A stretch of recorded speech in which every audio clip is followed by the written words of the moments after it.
My mother gives my son the same food that sent him to the hospital, and my sister wants me to forgive her, but now she realizes the dangers of having our mother as a babysitter. Hello, I'm 28 years old, and I've had a difficult relationship with my mother since childhood. But this time, the line has been crossed, as it's now affecting my son. Let me explain in detail. My mother, let's call her Sylvia, who is 56 years old, raised my younger sister Jane, who is 26, and me on her own after our father passed away unexpectedly. She has been a bitter woman for as long as I can remember, but people used to overlook this because of the trauma she experienced from losing her husband and raising her kids alone. Since I was little, I've always been very energetic, always running around in nature and smiling at strangers, but I never received the same kindness from my mother. My sister was 2 years old when my dad died, so I used to help my mom in my own way, taking care of Jane or keeping her entertained when she was alone. My mother occasionally acknowledged this, but that was all the love I received from her over the years. Because of this, I started rebelling and became the ungrateful child she expected me to be. When I turned 13, I got a part-time job, took care of household chores, and even looked after Jane, only for my mother to come home from work and find fault in the smallest things. This caused fights almost every day, so from that point on, I started distancing myself. I think Jane was affected by this sudden change in my behavior and tried to get closer to me, but I rejected her attempts. Over the years, it became clear that Jane had become my mother's favorite child. The favoritism was so blatant that my mother didn't even show up to my high school graduation because Jane was sick. But that's a story for another day. After graduating high school, I moved to another city to attend college as soon as possible and had no contact with my mother because neither of us made the effort to keep in touch. I still got casual messages from Jane and replied when I thought it was necessary. I got married to my then husband a few years after starting college and had a son, Jaden, who was allergic to 10 different foods, which were potentially life-threatening. We opted for a vegan lifestyle following the doctor's recommendation, and things were going well. I stayed in touch with Jane throughout all of this, although we weren't close. And it was a relationship maintained only through text messages and occasional calls. My mother tried to contact me after finding out about Jaden's birth, but I never cared enough to return her calls. In the meantime, my relationship with my then husband became abusive, so I filed for divorce and moved back to my hometown. Soon after, Jane found out about this and wanted to meet me and Jaden, so I invited her to my new apartment. Jane showed up with my mom. When my mother saw me, she acted like everything was fine between us. I found it extremely strange and wanted to talk about it, but seeing how happy Jaden was to have new company, I let it go for the moment. Later, when Jaden was asleep, we sat down to talk and I confronted my mother about the no-contact situation. Jane stepped in and apologized on my mother's behalf, saying it was very inappropriate for her not to have tried to contact me, but that this was an olive branch from her because, at that point, they were the only people I could call family. I disagreed, but seeing how my mother was begging for a chance to be part of her grandson's life and realizing how happy Jaden was, I decided to give our relationship a chance. Things were fine over the following months. I found a hybrid job in my field, and my company was kind enough to allow me to work from home, considering my son was alone.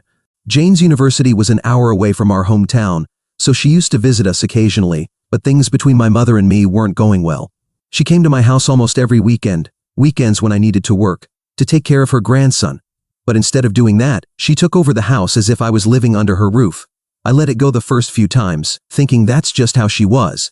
But her controlling nature was getting out of hand. I decided it would be best to ask Jane to intervene because I was sure I would end up arguing with my mom, which wouldn't be good for Jaden to see. Jane agreed and told me she would talk to my mom that very day, which gave me some relief. What happened next was hell.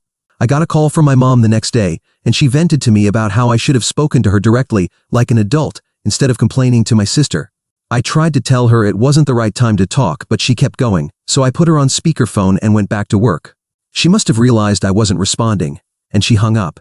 Later that night, I got a call from Jane telling me that Mom was disappointed and had even cried about how I handled the call.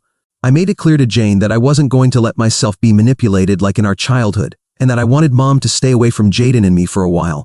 Jane tried to convince me not to take time away from Jaden, but she eventually agreed.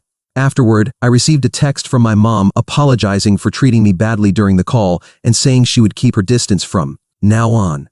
A year passed during all of this. Jane graduated from college and Jaden turned 4, so I could now leave him with trusted babysitters during emergencies, a task primarily taken up by Jane.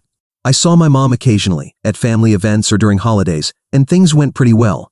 One time, I had to leave urgently for work and asked Jane if she could babysit Jaden. She had a job interview, so she suggested that Mom could take care of him. At first, I hesitated, but after thinking it through, I decided it was the only viable option.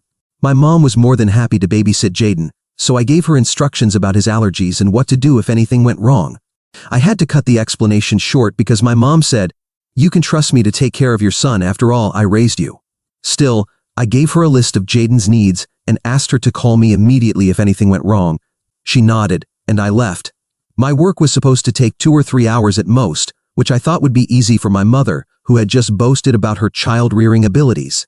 I got a call an hour and a half later, asking me to come to a nearby hospital as soon as possible. I apologized to my bosses and rushed to the hospital, only to find out that Jaden had had an allergic reaction. I was extremely angry with my mother and asked her to wait outside while I attended to Jaden and spoke with the doctors. They told me Jaden had eaten some gluten cookies, one of the 10 foods he is allergic to. Although he was now out of danger, this could have been much worse. I assured the doctor that this wouldn't happen again, and we went home, with my mother in tow. Jane had already arrived at my house, so I asked her to take Jaden to his room and stay with him, which she did. What happened between my mother and me could be described as a very dramatic argument. My mother tried to blame Jaden for eating the cookie while she wasn't watching, but she quickly admitted it was her fault for not listening to me or checking the list. I couldn't take it anymore, and told her she would never be around Jaden without my supervision again. She started crying, saying it had been a mistake and that I was being too harsh, but I stood my ground, as it was now a matter of life and death for my son. She left shortly after, and Jane followed. Later, I got a text from Jane accusing me of being too harsh, but when I told her she would face the same consequences if she defended Mom, she quickly backed down. I hired a permanent nanny, Nancy, from a company that provided vetted caregivers, and it's safe to say I didn't need Jane to watch Jaden after that. Jane continued to visit us, but her visits became much less frequent. After Jane got a job, our relationship became more distant, and we went back to the old routine of texting, rarely discussing our personal lives. I still received occasional messages from her about Jaden, but that was the limit of our contact, and I was fine with it because I understood the dynamic. A few months later, I found myself in another work situation on a Saturday, which was also the day of Jaden's monthly medical appointment. I asked Nancy to take Jaden to his appointment, but she was in the hospital with her own child, so I called Jane for help. Jane answered, but said she had a work commitment and suggested that Mom could look after Jaden.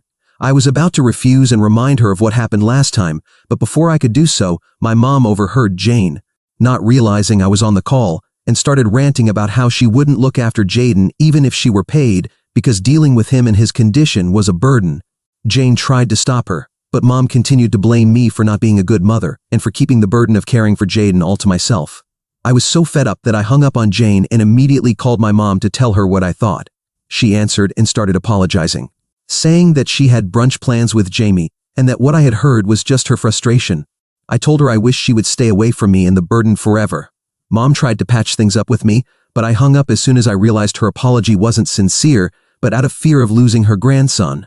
Jane didn't defend her this time and apologized, but I decided to ignore her message because she had lied to me about having work when she could have just told me the truth. Anyway, I decided to take a day off work to accompany Jaden to his medical appointment and chose not to initiate contact with my family from then on. The year went by with Jaden constantly asking about his grandmother. Although it was hard for me to see him miss my mother, I managed to divert his attention to other things. It was time for his 5th birthday, and we had already chosen a school for him to start kindergarten. I sent out some invitations for his birthday, including one to Jane, but not to my mother. Jane happily attended and brought a large bag of gifts, which, to be honest, seemed quite expensive. I didn't feel comfortable accepting something so costly from her, so I asked her not to spend so much, especially on a child who might move on to the next toy as soon as he found one. Jane told me that the wrapped box in the bag was from her and the rest were from Mom. I didn't know how to react, so I asked her to take them back. She refused, saying she didn't want to get involved in the fight between Mom and me, and suggested that I at least consider the gesture from Mom toward her grandson, which was the least she could do after not being able to see him. I understood where she was coming from and started feeling guilty about keeping Jaden away from his grandmother when they enjoyed each other's company so much. Over something that maybe only I considered serious after Jane's reaction, I decided to call my mother after the party to talk to her. After everyone had left, Jaden and I decided to open the gifts, and of course, he chose the big bag from his grandmother. I looked inside and pulled out the first gift, a plush toy for his school backpack. When I reached in again to pull out more items, I realized the rest of the bag contained several boxes of cookies from an expensive bakery, made with ingredients Jaden is allergic to. I was upset because my mother was so focused on making a grand gesture that she didn't even check if what she was sending was appropriate.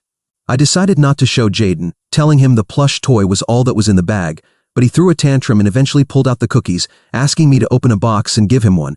Things escalated, and without reaching a resolution, I decided to call my mom and ask her to tell Jaden that the gift wasn't for him. My mom was ready for a fight on the call, expecting me to apologize and thank her for her excellent gift. When I told her the gift was dangerous for Jaden's health and asked her to convince him not to eat it, since it was his gift, she became furious.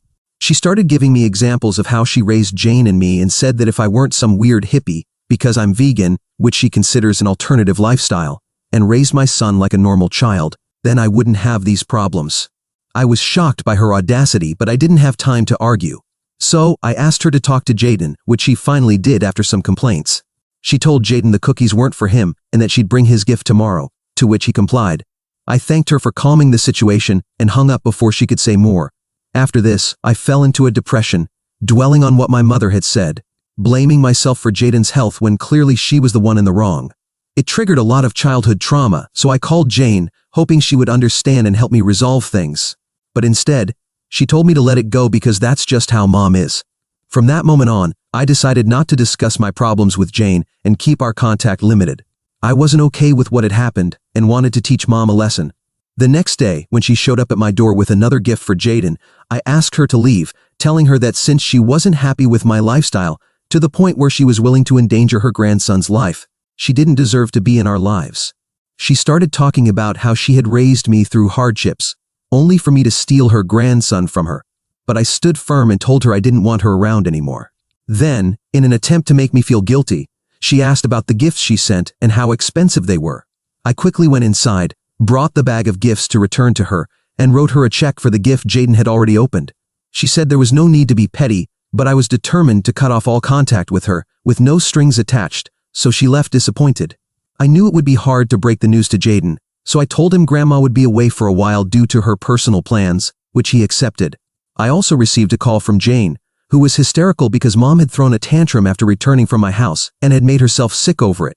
She wanted me to apologize and fix things with Mom, but I told her that's just how Mom is and that she'd be fine soon. Jane called me insensitive and hung up, which was fine by me, although I think my relationship with Jane has been affected by all the drama. Jaden may never see his grandmother again. So, could I be the bad guy for this? Update 1. Thanks to everyone in the comments for understanding my situation. I now realize I wasn't wrong at all. I still regret how things ended with Jane, but she's at fault for not seeing the error in my mom's actions and instead justifying them. I won't take the initiative to contact her until she comes to her senses and apologizes. Many of you asked about my relationship with Jane and whether it was okay, despite her being treated as the golden child. The truth is, I was mature enough to understand that it wasn't Jane's fault, but Mom's for favoring one child over the other. Jane has always been the quiet one, maintaining her natural stance of balancing both Mom and me. She's never been problematic or rude, but rather non-confrontational, which is why she asked me to let it go. But I think it's time for her to understand that relationships can't be maintained by being a doormat, something she's now facing in the form of Mom's unjustified tantrums. Now, for the real update, I'm writing this about a week later. I hadn't heard from Jane regarding my mother, so I assumed everything was fine. Knowing my mom, I suspected something bad might happen, so I decided to take a short vacation with Jaden for a few weeks until the situation calmed down before school started. Before we could leave, I received a call from my paternal aunt. I hadn't mentioned my relatives until now because they weren't relevant to the story or my life. Most of them had been supporters of my mother's behavior toward me during my childhood, and the rest preferred to ignore the situation. So I never made a serious effort to maintain a relationship with them, aside from the occasional courteous greetings. This call from my aunt was unexpected, and I thought something serious must have happened. When I answered, she scolded me for how my mother had been admitted to the hospital and I hadn't even visited her. I asked how she knew, and she said that Mom had called her and some other relatives, speaking ill of me for abandoning her. I didn't want to explain, so I told her it was complicated and to stay out of it. She started to insult me angrily, but I hung up and blocked her. I expect to receive more calls about this, but I hope blocking my aunt sends a message to the rest. Jaden and I are leaving for vacation tomorrow, and I hope things calm down after this. Update 2. I'm writing this update after nearly 2 weeks. Jaden and I had an amazing time on our vacation, and staying away from technology for a while helped us a lot. When I checked my phone, I had a few missed calls from some relatives, but I decided not to call them back. Upon returning home, I found some messages accusing me of being a thoughtless daughter and a terrible mother, which made me realize that Mom was still trying to play the victim and spread a false narrative. There was no way I could reason with her, and I realized Jane was my only option. I also had some missed calls from her, so I decided to call her back. She didn't answer, and assuming she was at work, I left her a voicemail asking her to keep an eye on Mom and the rumors she was spreading about me, warning her of the consequences if the harassment from our relatives continued. That same night, Jane called me back and spoke as if nothing had happened between us, but I wasn't going to tolerate that.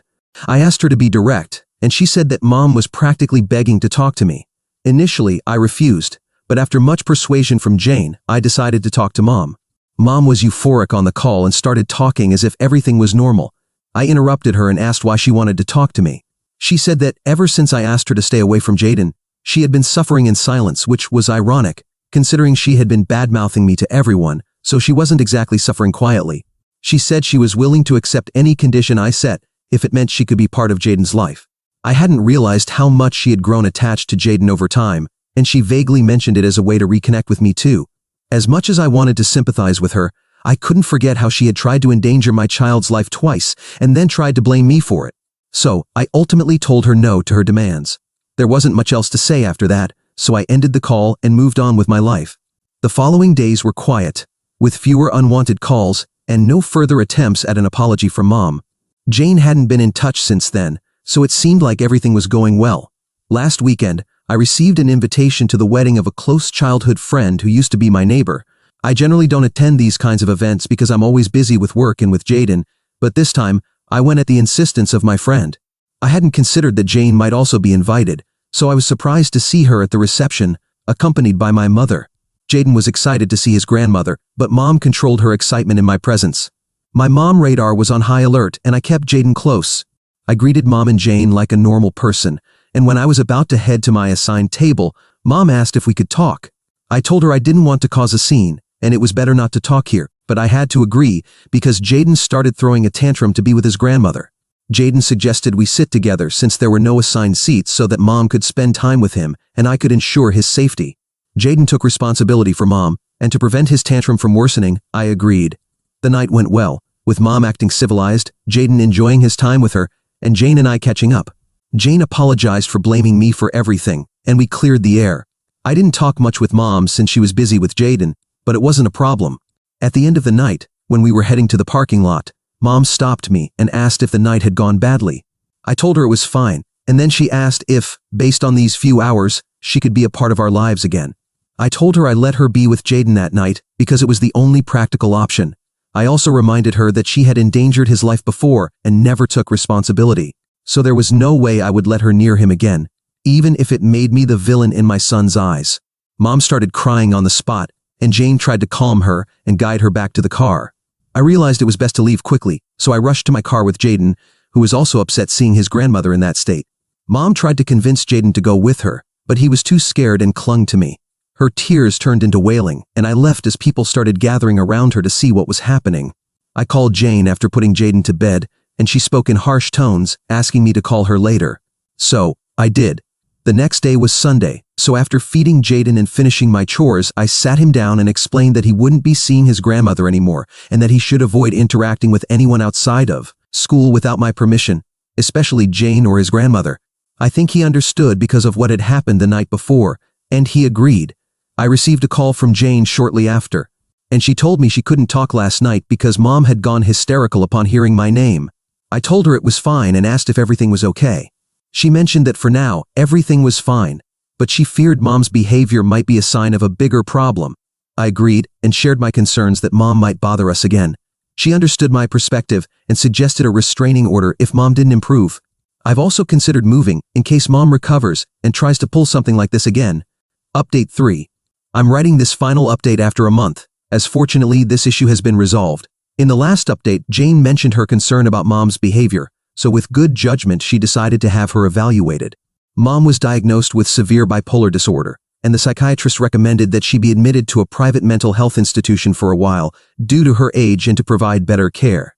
Jane agreed and discussed it with Mom, who, surprisingly, understood and accepted the doctor's advice. The institution is in another state, so Mom and Jane will be leaving next week to admit her. I knew Jane didn't have the money for this, so I offered to help financially, but she told me that Mom was covering the cost, so I backed off. Jane also passed on a message from Mom for Jaden, saying that she would get better soon and would see him when his mother allowed it. I decided to keep this message and not tell Jaden for now. Jaden and I are moving. Although things have been difficult between us, I still hope she improves. Update 4. Many have asked if my mother is better now, and since she has been discharged from her stay and I've been able to see her, I think I can give you an update on her condition. 2 weeks ago, my mother was discharged from the mental health institution where she had been admitted. As you may remember, I moved with Jaden, so we haven't had much contact since then. However, Jane has insisted on visiting us, and the last time she brought Mom with her. The little I saw of Mom was enough to notice that she seems much better. According to Jane, therapy has done her well, and the medication has also helped. Her behavior was calmer and more stable, which is a relief considering how things were before. However, I still feel it's too soon to fully trust this progress. The truth is that although she seems more balanced, I can't forget that just a few months ago, she was acting erratically, endangering Jaden's well-being. It's hard for me to believe that just a few weeks of treatment can completely reverse years of problems. Jane has mentioned that Mom wants to resume her relationship with Jaden, but I'm not so sure how to proceed with that. I'm worried that any slip-up, no matter how small, could affect my son, and I'm not willing to take that risk. I fear that what we're seeing now could be a short-term effect of the medication and not necessarily a definitive solution to the underlying issues. I know recovery is a long and complicated process, and I want to give my mother the benefit of the doubt. However, I still prefer that she stay away for now. I want to make sure my mother is truly healthy before allowing her to play a more significant role in our lives again. At this point, I feel that distance is best for everyone. I'd rather wait and see if her stability lasts long-term instead of rushing and regretting it later. I believe that, with time, my mother can heal, and I truly hope she does. For now, I remain firm in maintaining some distance. Time will tell. Update 5. How time flies when you're busy working and raising a child. I've made a lot of progress in my career during this time, and Jaden has grown quite a bit, as it's been 6 years since I was last here. I had to reread my last update to remember what I had shared, and my past self was absolutely right in not trusting my mother. What happened recently confirmed all my suspicions. Fortunately, it wasn't something she did with Jaden, but with Jane's son. In these years, Jane got married and had her own child. The problem is that she didn't see any issue in letting our mother care for her child, which was a huge mistake. It turns out that Jane and her husband had to go out and left their 3-year-old son in the care of our mother. Everything seemed fine until my nephew wandered out of the house and ended up walking through the neighborhood. Fortunately, a neighbor found him wandering around and took him to her home, where she called Jane to let her know what had happened. Luckily, nothing serious happened, but he could have easily crossed a street, or worse, been kidnapped.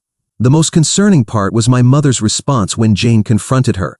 Instead of admitting her mistake, her excuse was that taking care of a child was a heavy burden, and she had only gotten distracted for a split second. However, when Jane got home, she found our mother sound asleep on the couch, which was clearly more than just a split second. Jane was speechless at how our mother had endangered her child's life. Now Jane has seen with her own eyes the risks of using our mother as a babysitter. She called me, quite upset, to tell me that she finally understood what I had warned her about, and that she would also keep our mother away from her son. Which, honestly, is what she should have done from the beginning. There's no satisfaction in saying, "I told you so," but it's a relief to know that she will finally protect her son too. Although I wish we didn't have to reach this point, at least now we're both in agreement about keeping our mother at a distance.